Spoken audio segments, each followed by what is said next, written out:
زبان ما شرفانه. Bună, dragilor! Astăzi este mirifica zi de marți, 13 mai. Și dacă e și marți și mai ales suntem și în data de 13, povestea aceea cu cele 3 ceasuri rele, am zis hai să o punem de un unboxing și primele impresii. Întâi și întâi de toate, dumneavoastră oricum ați văzut deja din titlu, nu este acel tip de unboxing puternic dezvoltat cu care eu v-am obișnuit de fiecare dată aici la mine pe canal. Astăzi am doar 4 parfumuri. 2 deja nu prea sunt mega extra super noi, dar dacă este pentru prima dată când mă vedeți, eu sunt Rojin și iubesc tot ceea ce înseamnă parfumuri și parfumerie, având o slăbiciune cu și despre în legătură cu latura Middle Eastern. Dacă și voi sunteți în aceeași zonă de interes, v-aș mulțumi dacă ați apăsat butonelul de subscribe, implicit clopoțelul, pentru a primi notificare de fiecare dată când eu postez câte un videoclip nou. Treaba aceasta este total gratuită, nu vă costă absolut nimic să vă abonați, să lăsați un like, un comentariu și, de ce nu, să distribuiți videoclipul meu persoanelor cu adevărat interesate de acest subiect. Bun. My scent of the day, pentru că e marți, pentru că 13 și pentru că de ieri, de când l-am văzut în grupul meu de Facebook, Frec Family, la SOTD, dacă nu sunteți acolo, vă las link în bara de descrieri, am spus nu, gata, mâine îl scot la aer. Este un parfum de la Paris Corner, dacă nu mă înșel. V-am făcut aici unboxing și primele impresii și vorbesc despre Prodigy Noir, care vine într-o sticluță ce te poate duce cu gândul la o primă vedere, nu știu, către zona masculină, dacă doriți, dar ca aromă este pur și simplu perfect unisex. Din nou, în baza gusturilor mele, în baza percepțiilor mele și nu în ultimul rând, în baza preferințelor mele. Se deschide oarecum fresh, dar spicy, fiind de tot spicy totodată, însă pe măsură ce se dezvoltă, ai parte de ceva ciocolată cu caramel, dar nu vă gândiți către un parfum gurmand pur sânge, da? Este genul acela de parfum, hai să spun oarecum întunecat, cu ceva accente gurmande, da? Foarte fain. Îl port, îl ador, îl iubesc. Știu că m-a întrebat cineva cum stă, pentru că momentan încă nu i-am făcut recenzia finală, m-a întrebat cineva cum stă la capitolul performanțe. Ei bine, ca longevitate pe piele, stă super bine. Însă, nu vă așteptați la genul acela de proiecție Beast Mode, da? La proiecție este, hai să-l duc în zona de mediu, cel mai ok. Dar pentru mine este 10 din 10. Lăsați-mi și mie, vă rog frumos, în secțiunea comentarii ce parfum purtați dumneavoastră în momentul în care veți vedea acest videoclip. Și apropo de videoclipuri, știu că mi-au scris multe doamne și domnișoare care mă urmăresc și mi-ați lăsat și aici în comentarii, dacă găsesc eu comentariul și inseresc undeva pe aici. Nu, v-am tot postat anumite clipuri mai scurte. Nu voi schimba stilul dacă doriți, pentru că nu am cum, pentru că eu trebuie să vorbesc foarte mult și nu pot vorbi strict 5 minute sau 10 minute. Prietenii știu de ce. Dar am spus să împărtășesc cu voi, dacă doriți, și ceea ce fac pe contul meu de TikTok, pentru că am început și acolo să postez altfel. Da? Adică nu postez strict SOTD-urile. Mai postez și câte un unboxing, mai câte am de gând și câte o recenzie și treburi de genul. Dacă considerați că nu ar trebui să redistribui și ceea ce postez pe TikTok aici pe YouTube, dacă considerați că, nu știu, poate este plictisitor, lăsați-mi în secțiunea comentarii ca eu să știu ce am de făcut pe viitor. Bun, am încheiat disclaimerul și hai să-i dăm pe repede înainte, pentru că avem 4 parfumuri, toate 4 vin de la Paris Corner, da, dubaicollection.ro, dubaicollection.eu și nu în ultimul rând de arabianscent.net, unde Roj25 va aduce un discount de 10% la orice comandă, indiferent că, nu știu, vă gândiți să comandați niște mostre, să testați înainte parfumurile, înainte de a le comanda full size, da? Ceea ce eu mereu recomand, deoarece suntem diferiți. Și punct. Roche25 va aduce 10% discount atât pentru mostre și decanturi, cât și pentru sticlele full size. Și da, arabiansem.net și dubaicollection.eu sunt cele două site-uri care livrează în afara României. Implicit spațiul UE, dar și în afara spațiului UE, și vă las toate detaliile, ca de obicei, în bara de descrieri. Bun. Cei de la Paris Corner nu dorm. Asta cred că o știe deja toată lumea. Deci, oamenii ăștia nu au stare. Trebuie să scoată parfumuri pe bandă rulantă. Și pentru că am deja toate celelalte parfumuri din colecția Ministry of Gourmand, am zis că nu am cum să ratez Choco Cult. Da. Etel e aici așa. Este dita mai cutiocul. Aici aveți, ca de obicei, stickerul care atestă autenticitatea produselor. Este o cutie foarte mare, dar am zis ok, am celelalte parfumuri, toate parfumurile din această gamă, pentru că da, printre altele iubesc și parfumurile gurmande și am spus ok, unul nou, ciocolată, hai să vedem. Bun, așa este cutia în care vine, caseta, cutie, ce doriți dumneavoastră. Uite, așa se deschide precum un dulăpior. Avem aici safety packing pull out. Da, avem o chestie aici de protecție. Eu am văzut unboxing-uri pe TikTok și pe YouTube ale acestui parfum și chiar mă gândeam, zic, mamă, zic, ai ceva în cutia aia? Nu, n-ai nimic. A fost pusă doar ca să ajungă parfumul safe la tine. Da? Și uite, așa arată. Eu nu știu ce au de gând oamenii ăștia cu cutiile astea, pentru că eu pur și simplu am ajuns la faza la care nu mai am unde să le depozitez și sunt unele atât de faine încât nu îmi vine să le arunc. Dar depășim momentul și ajungem la sticluță, care mi se pare super, super, super faină. Este grea, masivă, are detaliile acestea pe capac care te duc cu gândul către, nu știu, o ciocolată așa, care se topește. Aici avem sigla Ministry of Gourmand. Dumneavoastră veți avea notele ca de obicei inserate pe ecran. Capacul este din plastic, este foarte ușor. Și hai să vedem ce detectez eu la prima impresie. Din nou, dacă mă vedeți pentru prima dată, acestea sunt strict primele impresii, vedeți că le desigilez în fața dumneavoastră, nu am cum să vă spun performanțe și așa mai departe. Le voi testa, le voi purta și automat voi reveni cu recenzii, impresii, păreri, topuri, clasamente și așa mai departe. Da, atomizoarele a la Paris Corner, superbe, în opinia mea.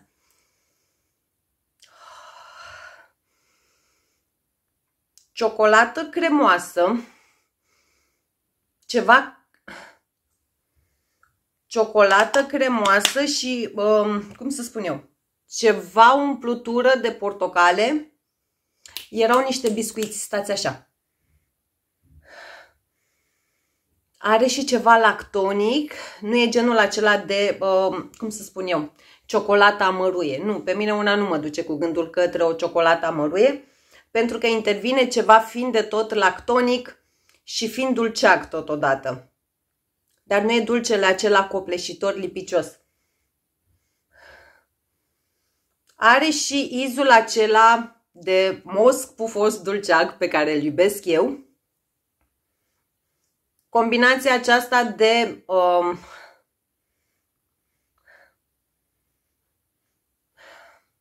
stați o secundă, că e ceva aici ce îmi dă cu virgulă. Am spus, de fapt vreau să spun că sunt niște biscuiți și acum nu înțelegeam, am crezut că e, cum se spune, efectul acela placebo, dacă doriți. Dar pur și simplu, da, într-adevăr, resimt și ceva fiind de tot care mă duce cu gândul către un biscuit propriu zis, da? Clar, da. Nu știu dacă știți dumneavoastră, Pims. Dacă găsesc o să vă inserez o imagine pe undeva pe aici. Sunt acei biscuiței rotunzi cu ceva jeleu, cremă de portocale trași în ciocolată. Fix așa miroase. Da? Fix la asta mă duce cu gândul, nimic altceva. Pur și simplu acolo sunt. E ca și cum desigilez o pungă din aceea și îmi bag nasul în ea, mai pe românește. E o chestie foarte faină la el, la modul că dacă am spus ciocolată și dacă am spus și partea aceasta de portocale, dar cum să spun eu, nu este izul acela de portocală, citricul acela astringent, da? Treburile acestea două, ciocolata și acordul acesta citric fiind de tot dulceag, se contrabalansează, dacă doriți, da? Echilibrează parfumul, adică nu lasă nici să fie mult prea dulce, copleșitor, lipicios, dar nici să pice în latura aceea citrică. Cel puțin mie asta îmi dă la nas. Îmi place faptul că, din nou, da, nu se resimte iz alcoolic la prima pulverizare. Oricum treaba aceasta, dacă nu mă înșel, nu am întâlnit-o la niciunul din celelalte parfumuri ale gamei Ministry of Gourmand de la Paris Corner, nu, sub nicio formă.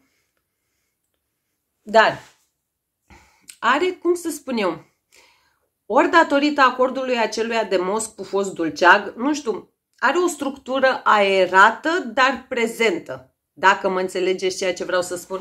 Nu e genul acela de parfum copleșitor care să te sufoce, să devină lipicios sau așa mai departe. Cel puțin pentru mine și pentru gusturile mele, nu. Adică nu-l pot duce în zona aceea.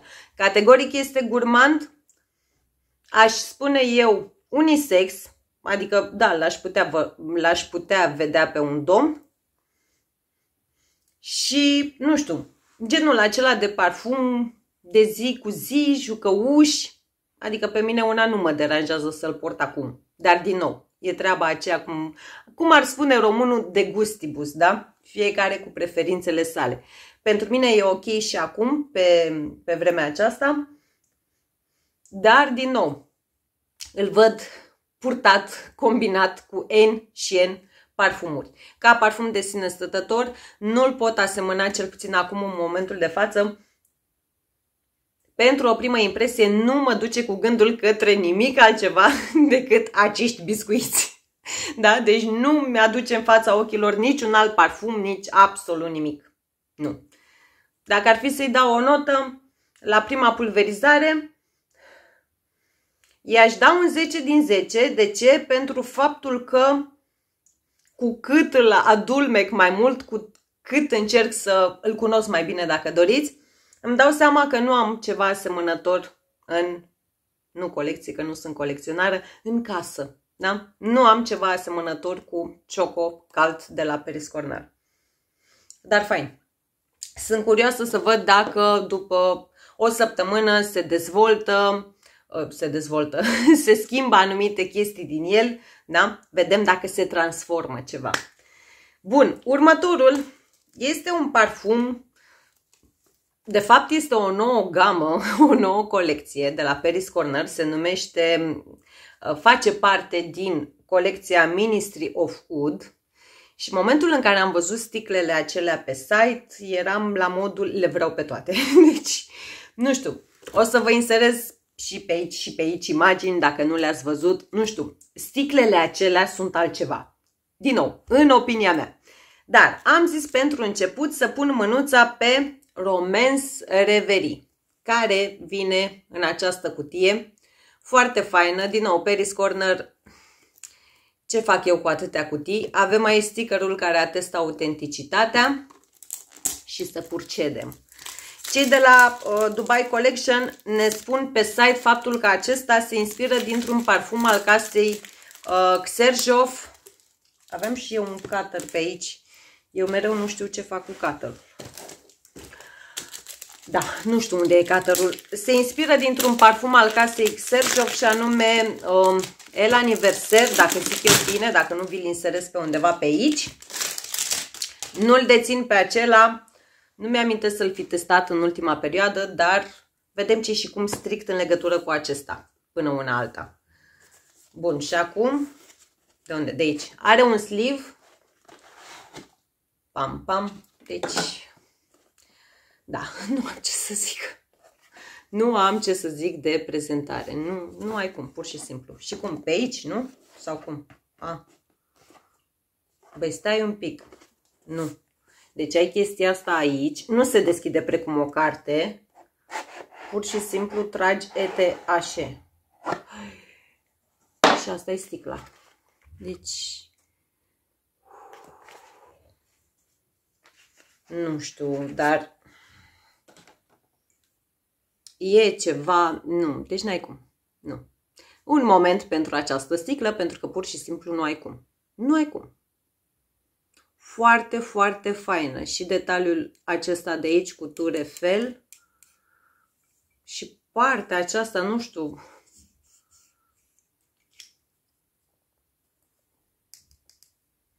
cred că e plastic treaba asta, dar e foarte... nu, clar, pe mine m-a furat treaba cu sticla. Dar hai să vedem cum miroase. Și e genul de sticlă foarte, foarte grea. Bun, gata. Gata cu contemplarea sticlei. Hai să vedem ce ne spune parfumul. Atomizorul parcă mi se pare mult mai hotărât decât cel de la Choco Cult. Bun. Lici, bujor, ceva adiere de măr, ioc spirit sau iz alcoolic, pardon, nu spirit. Ioc iz alcoolic în deschidere. E frumos. Deci e frumos, atât pot spune. Da. Lici, ceva măr. Măr verde, pare genul acela de măr, fiind de tot acrișor, dacă doriți. Ceva petale de bujor. Dar, cum să spun eu, e genul acela de parfum floral fructat, fiind dulce fresh, da? Deci este mixul floral fructat, dar are și partea aceasta jumătate dulce, jumătate fresh, dacă are sens, da? Pur și simplu e genul acela de parfum pe care îl poți purta oriunde și oricând în vreme caldă, primăvara-vara.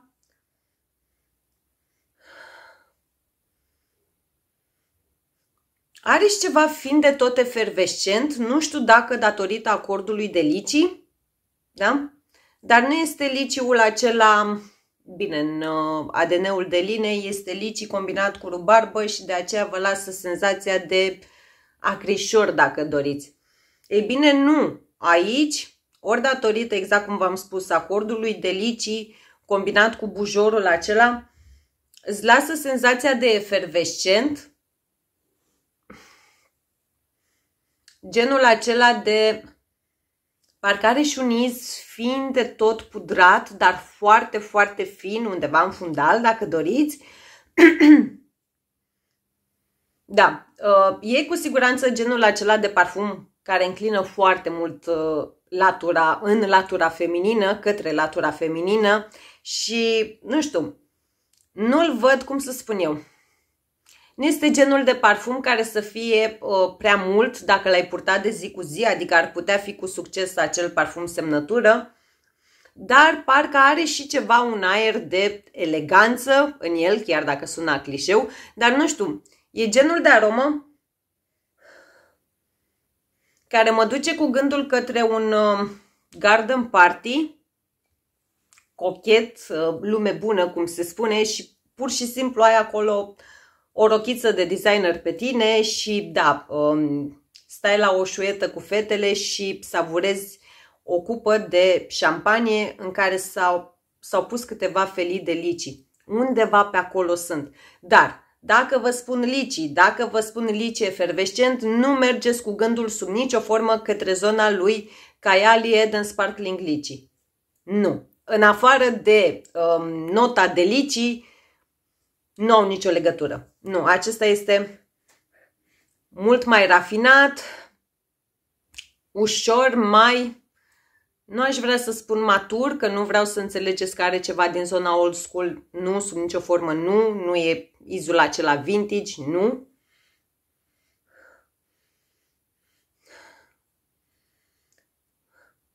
Are și ceva lemn dulce și e izul acela de lemn dulce din merișorul meu, cum îi spun eu, Doamne, Lolita Lempica. Da? Lolita Lempica. Ai izul acela de lemn dulce, dar mult, mult, mult mai domolit aici.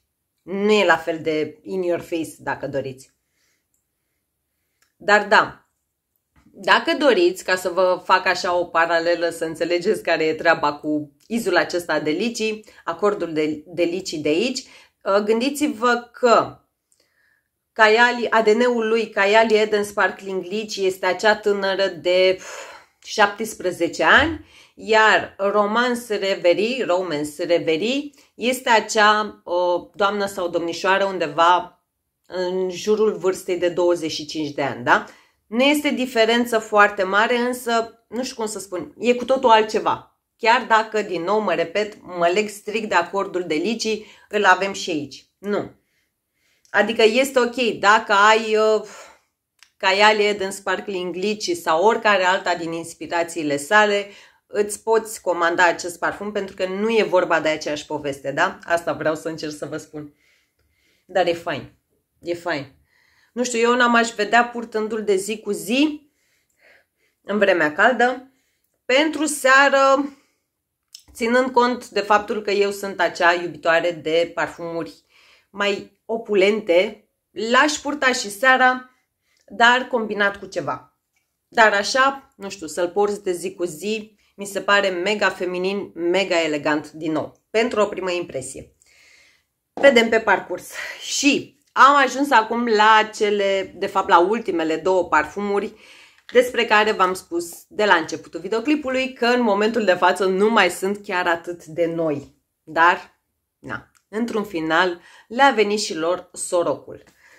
Hai să încep cu tine, și anume Date Caramel de la Paris Corner, care vine în această cutiuță normală. Nu mai avem parte de prezentare de tip casetă, cum am avut la primele două. Și acesta, din ce am înțeles de pe YouTube și TikTok, este inspirat dintr-un spray de corp, dacă nu mă înșel, de la Lush, și anume Sticky Dates. Și da, chiar dacă auziți termenul spray de corp, acela de la Lush, în primul rând, nu se găsește în România, din ceea ce știu eu. Dacă greșesc, corectați-mă în comentarii. Și în afară de asta, la preț este, mi se pare că o idee mai scump decât acesta de la Paris Corner, dar în fine. Aceasta este sticla, mie una îmi place, genul de sticlă grea. Capacul este din plastic, dar trecem peste. Aici avem sigla Paris Corner. Dumneavoastră veți avea notele inserate pe ecran și eu, ca de obicei, vă spun ce simt la năsuc pentru prima dată. Hai să vedem atomizorul. Wow! Parcă acesta îmi place și mai mult. Curmale. Multe, multe curmale date prin caramel. Undeva în fundal ai ceva foarte puțină. Când spun ceva. Cafea prăjită, proaspăt măcinată, dar foarte puțină, din nou. Mamă, cât de puternic e asta! Genul acela de gurmand dens, compact, care te acaparează dacă doriți. Și chiar dacă am spus curmale și ceva cafea proaspăt măcinată,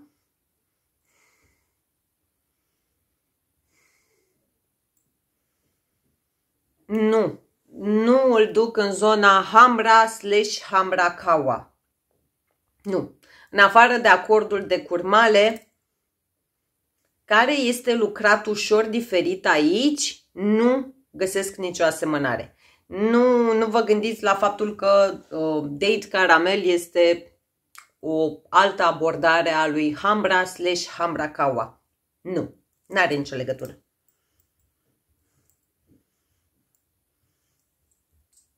ceva care mă duce cu gândul către genul acela de unt de corp cu aromă de caramel, vanilie. Începe să-și facă apariția, nu știu, vanilia, dar într-un mod agresiv dacă doriți, ceea ce pe mine nu mă deranjează pentru că sunt fiartă pe vanilie. Vanilie cu ceva caramel, da? Un fel de, ca și cum ai o cremă, o budincă de vanilie, ai și ceva topping de caramel pe deasupra și ornezi desertul acesta, dacă doriți, cu ceva zahăr ars, siropul acela de zahăr ars, plus zahăr brun. Da? Deci nu e strict zahăr brun, nici strict zahăr ars. Undeva între. Dar da, acordul acela de curmale este în continuare prezent. Nu e ceva rău, nu. Bine, eu iubesc acordul de curmale, adică nu mă deranjează. Am și hambra, am și hambra kawa. Dacă nu mă înșel, sunt la a doua sticlă din fiecare. Dar încă o dată vă spun, date caramel, da, nu este o altă abordare a acelui ADN olfactiv. Da? Pentru că hambra se inspiră din sava de la Giza. Să nu vă mai aud de Angel Share. Nu. Hambra se inspiră din sava de la Giza, iar date caramel de la Paris Corner nu are nicio legătură cu acel ADN, sava de la Giza, /hambra kawa. Nu. În momentul de față nu mai pot spune că izul acela de cafea proaspăt măcinată, proaspăt prăjită și apoi măcinată îl mai simt atât de puternic. Este undeva în fundal, dacă doriți, dar nu e rău.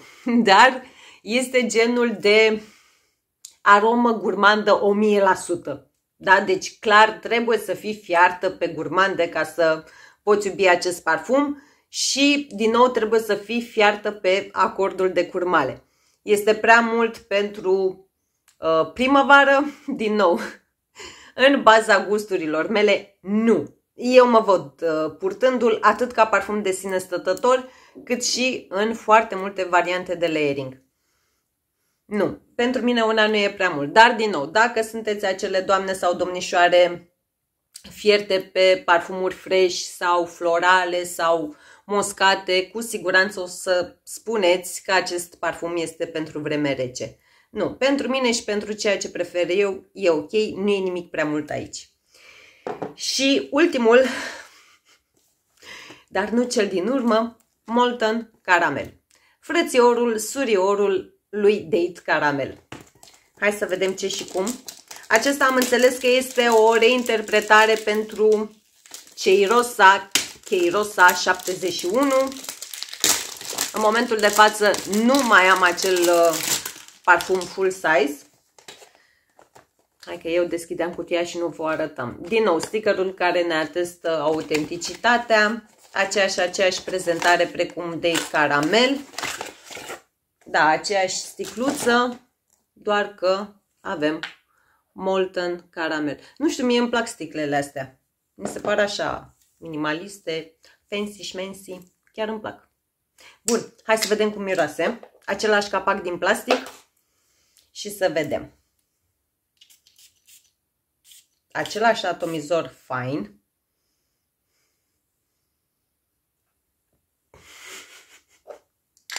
Și da, acum o să o citesc pe Cristina, se știe ea care, te pup Cristina, care mi-a spus din start, nu știu, ori pentru că ea mi-a spus lucrul ăsta, mi-a rămas acolo întipărit în inconștient, subconștient, ce doriți dumneavoastră, ori nu știu. Dar, într-adevăr, dacă vă mai aduceți aminte, eu sunt generația 87. Erau niște iaurțele, dacă găsesc o să vă inserez imaginea pe undeva pe aici, de la Dan, am voie să spun brandul, vă inserez poza, da? Nu știu dacă am voie sau nu să spun, să nu se înțeleagă că îi fac reclamă mascată lui Danone, da? Dar erau iaurțelele acelea cu biscuiți în ele. Da? Adică cumpărai copilului, eu nu i-am dat lui Fimiu pentru că eram eu mai mică când erau acele iaurturi. Cumpărai iaurtul gata, amestecat cu biscuiți, dacă doriți. Pur și simplu acolo sunt. Biscuiți cu caramel, aș spune eu. Biscuiți cu caramel, măcinați, zdrobiți, peste care pui iaurt. Eu nu știu, eu nu resimt, am observat că multă lume percepe aici un iz de popcorn cu caramel. Eu nu-l simt. Adică cel puțin pe pielea mea asta este povestea. Biscuiți cu caramel și cu iaurt. Nu resimt izul acela de popcorn cu caramel, cu toate că îmi place să mănânc popcorn cu caramel. Are un fin de tot sub ton nati, dar e undeva în fundal. Nu pot spune că e ceva care să-mi iasă în evidență și așa mai departe. Nu, creierul meu s-a blocat exact așa. Biscuiți cu caramel și cu iaurt. Da? Dar când spun biscuiți cu caramel și cu iaurt, ca să fac referire la partea aceasta de iaurt, la acordul lactonic, dacă doriți, nu mergeți cu gândul că este izul acela lactonic la fel de pronunțat precum în Lactea Divina de la Paris Corner, dacă doriți, da? Nu se merge în zona aceea. Nu. Este mai mult pe partea aceasta caramelicioasă, dacă doriți, dar și cu biscuite. Eu nu știu de ce, e ceva aici care mie așa mi face conexiunea creierașul, da? Biscuiți cu caramel. Gurmand, clar, 1000% și acesta, da, din nou, nu este, cel puțin pentru mine. Pentru mine. Nu este genul de parfum care să îl port acum și să mă sufoce sau așa mai departe și cred că, ia să vedem, mi-am pus ruj pe mână, dar nu mai contează. Da.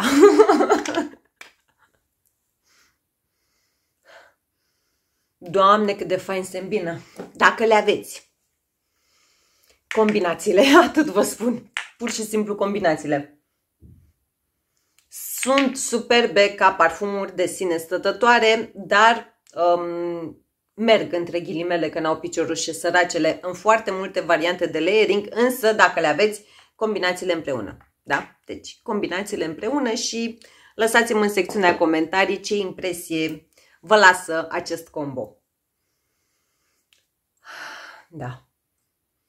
Cred că dacă nu făceam baie cu treaba aceasta astăzi, eu pur și simplu astea două le-aș fi purtat împreună. Da? Unul pe o parte a corpului, unul pe cealaltă parte a corpului. Dar după dușul de după amiază nu e prea târziu să le pot purta. Bun. Spăl un pic nasul pe repede înainte și facem ca de obicei recapitularea finală. Bun. Lăsăm paiul. Hai să vedem. Choco cald.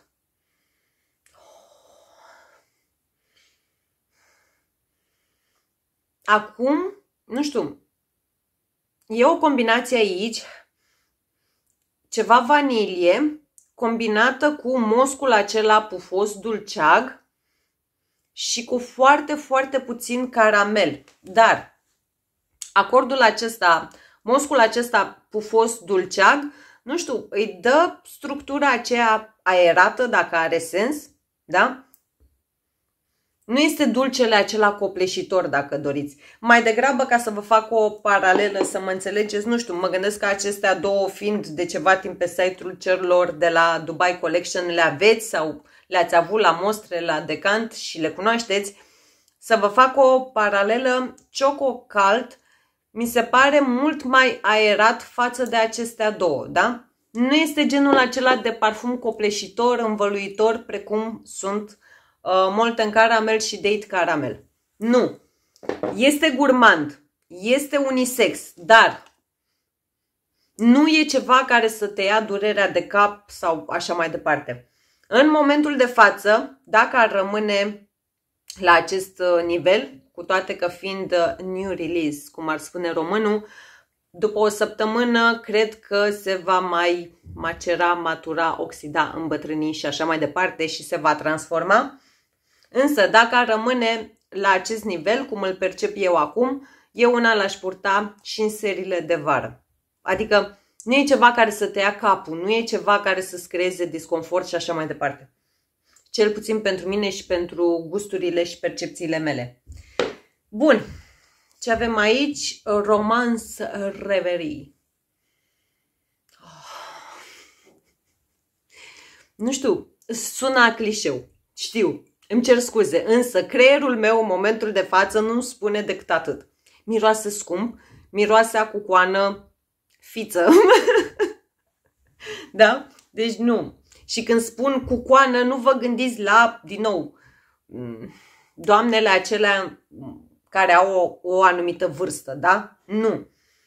Dar e genul acela, nu știu, l-aș vedea pe o boss lady, da?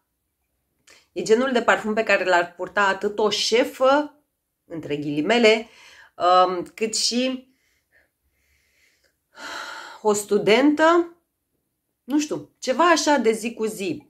Ceva de zi cu zi, dar să fie genul acela de fată, nu știu, nu ca mine, de exemplu, să umble în blugi, Adidas, tricouri, lălâi și așa mai departe. Nu, genul acela de doamnă sau domnișoară bine pusă la punct, elegantă, rafinată, chiar ușor romantică, aș spune eu.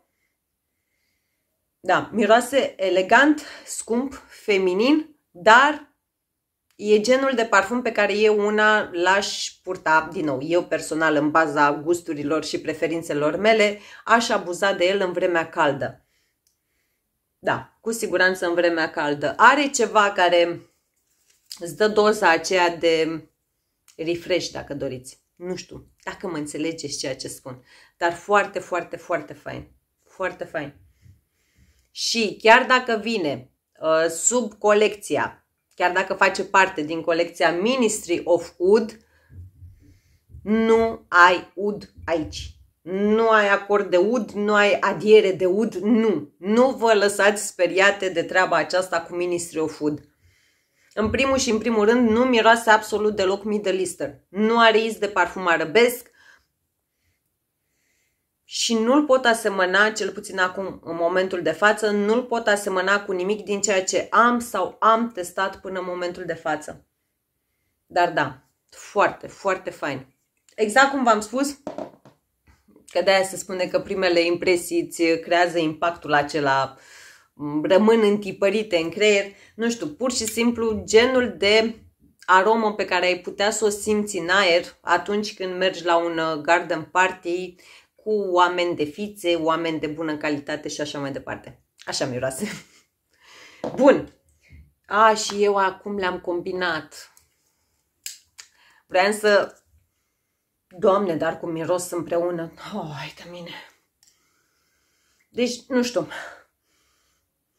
Direct desert. Un desert cu caramel, cu biscuiți, cu ceva cremă de vanilie de data asta și cu câteva felii de curmale. Da? Așa miroase combinația celor două parfumuri, pentru că în momentul de față aici, pe mâna aceasta, asta am, da? Că am pulverizat mult în caramel peste. Dar, nu știu, vai de viața mea.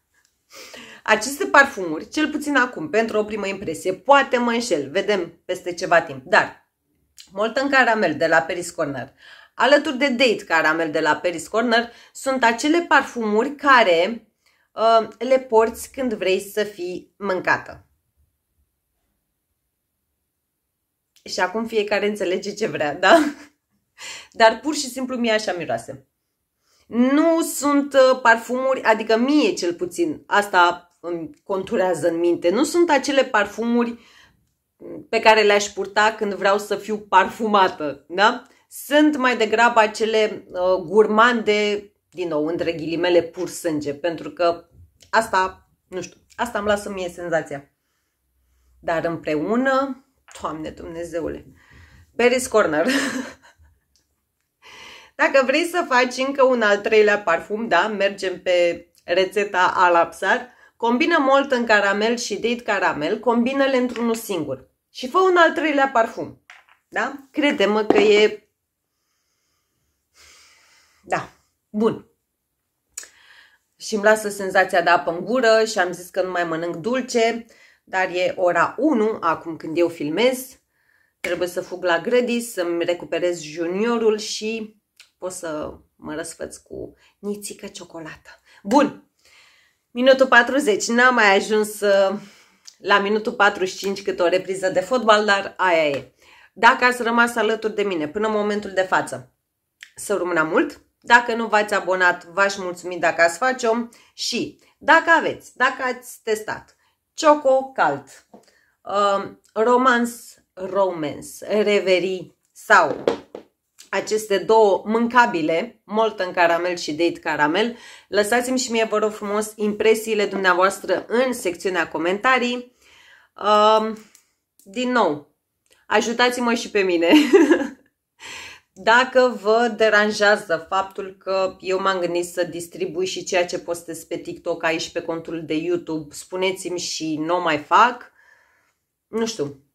Sau lăsați-mi și mie acolo un punct, un emoticon, un orice doriți dumneavoastră. Dar neapărat sunt curioasă de impresii dacă le-ați testat. În special acesta, nu știu de ce am senzația că o să fie un hit. Miroase, da, e feminitate într-o sticlă. Bujorul parcă răsare între ghilimele mult mai bine. Da, bun. Bun. Foarte fain. Ne place. Ne place. Ne place toate. Atât pentru videoclipul de astăzi. Vă pup, vă îmbrățișez și până data viitoare să fiți iubiți, calmi, liniștiți. Să dați cu pace tuturor. Vă pup, vă iubesc, vă îmbrățișez și vă doresc zile minunate și mega, mega parfumate. V-am pupat! زبان من شرفم